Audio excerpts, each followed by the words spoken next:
കേന്ദ്ര കൃഷി സഹമന്ത്രി കെ.വി. തോമസിന്റെ എൻഡോസൾഫാൻ അനുകൂല പ്രസ്താവനയ്ക്കെതിരെ ജില്ലയിൽ പ്രതിഷേധം ശക്തം. കാഞ്ഞങ്ങാടും കാസർകോട്ടുമാണ് പ്രതിഷേധം നടന്നത്. പടന്നക്കാട് കാർഷിക കോളേജിന് മുന്നിൽ ലീലാകുമാരിയമ്മ എൻഡോസൾഫാൻ ദൂഷ്യഫലങ്ങളെക്കുറിച്ച് സംസാരിക്കെ വിതുമ്പി.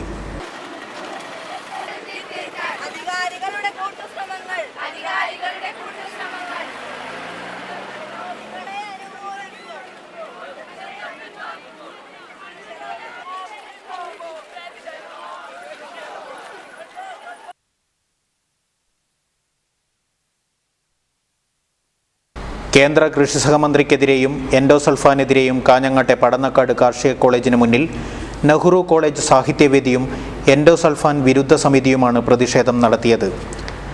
എൻഡോസൾഫാൻ വിരുദ്ധ പ്രവർത്തക ലീലാകുമാരിയമ്മ പ്രതിഷേധ പ്രകടനം ഉദ്ഘാടനം ചെയ്തു. എൻഡോസൾഫാന്റെ ദൂഷ്യ ഫലങ്ങളെക്കുറിച്ച് യോഗത്തിൽ സംസാരിക്കെ ലീലാകുമാരിയമ്മ വിതുമ്പി. ഓരോ പ്രാവശ്യം വിഷം അടിക്കുമ്പോഴും വീടിൻ്റെ മുകളിലൂടെ വിഷം അടിച്ച് പോകുമ്പോൾ മഞ്ഞ് മൂടി കിടക്കുന്ന പോലെ അങ്ങ് കിടക്കും. പിന്നെ എന്തെങ്കിലും കാറ്റ് വന്നെങ്കിൽ മാത്രമേ അവിടെ അങ്ങ് പോവുള്ളൂ. വിഷം അങ്ങ് തങ്ങി നിൽക്കും. അത് അടുത്തിട്ട് ഞാൻ ഒരുപാട് പരാതികളൊക്കെ അയച്ചായിരുന്നു.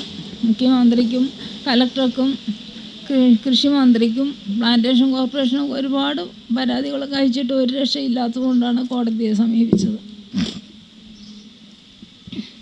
ഇനിയും എത്രയോ പേരാണ് ഈ കാര്യങ്ങൾ രോഗമുള്ള കാര്യം പുറത്ത് പറയാതിരിക്കുന്നത്. പറഞ്ഞു കഴിഞ്ഞാൽ കുടുംബങ്ങളുള്ള ബന്ധം അകന്നു പോകുന്നതുകൊണ്ട് പറയുന്നില്ല. ഒരുപാട് പേരുണ്ട് ഇപ്പോഴും കണ്ണിന് കാഴ്ചയില്ലാത്തവരും നടക്കാൻ വയ്യാത്തവരും രോഗം കൊണ്ട് ഒരുപാട് പേര് മരിക്കുകയും ചെയ്തു.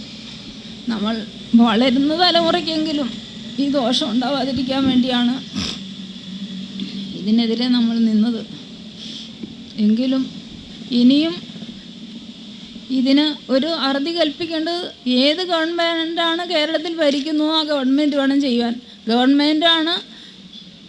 ഗവൺമെൻറ്റിൻ്റെ അധീനയിലാണ് കൃഷി ഡിപ്പാർട്ട്മെൻറ്റും അതുപോലെ കാർഷിക സർവകലാശാലയും. കേരള അഗ്രികൾച്ചർ കാർഷിക കോളേജ് എന്നല്ലേ പറയുന്നത്. അപ്പോൾ കേരളത്തിലെ ഏത് ഗവൺമെൻറ് ഭരണം മാറി വന്നാലും അവർ വേണം അതിന് നിയന്ത്രണം കൊടുക്കാൻ. എവിടെ കൃഷിഭവനുണ്ടോ അവിടെ എല്ലാം കീടനാശിനി ഡിപ്പോകളും ഉണ്ട്.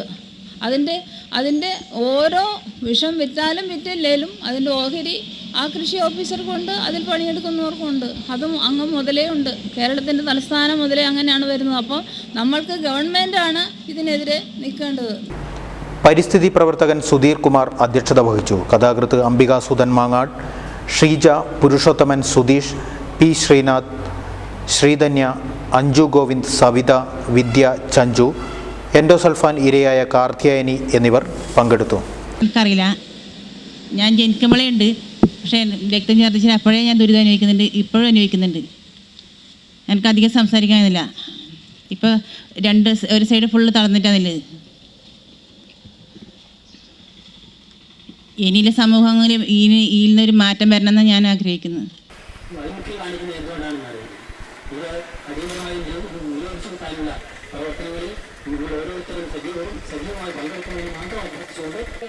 കോളേജിൽ വെച്ചാണ് പ്രൊഫസർ ജോൺസൺ ജേക്കബ് അത് വിജയിക്കുകയും ചെയ്തു.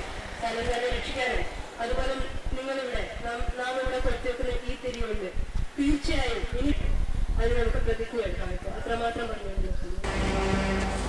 എൻഡോസൾഫാനെ ന്യായീകരിച്ച് കേന്ദ്ര കൃഷി സഹമന്ത്രി കെ.വി. തോമസ് നടത്തിയ പ്രസ്താവനയ്ക്കെതിരെ എൻഡോസൾഫാൻ വിരുദ്ധ സമിതി കാസർകോട് ഹെഡ് പോസ്റ്റ് ഓഫീസിന് മുന്നിൽ വായ മൂടിക്കെട്ടി പ്രതിഷേധ പ്രകടനം നടത്തി. പ്രതിഷേധം എഴുത്തുകാരനും ആക്ടിവിസ്റ്റുമായ എം.എ. റഹ്മാൻ ഉദ്ഘാടനം ചെയ്തു. നാരായണൻ പെരിയ, ടി.സി. മാധവ പണിക്കർ, ശോഭ, വിജി, വത്സൻ, സുശീല, മുഹമ്മദ് പാലടുക്ക, പ്രേമ എന്നിവർ പ്രതിഷേധ സമരത്തിൽ പങ്കെടുത്തു. എൻഡോസൾഫാൻ ഇരയായ കുട്ടികളുടെ അമ്മമാരും യോഗത്തിൽ പങ്കെടുത്തു. കേന്ദ്ര കൃഷിമന്ത്രിക്ക് പ്രതിഷേധ പോസ്റ്റ് കാർഡുകളും അയച്ചു.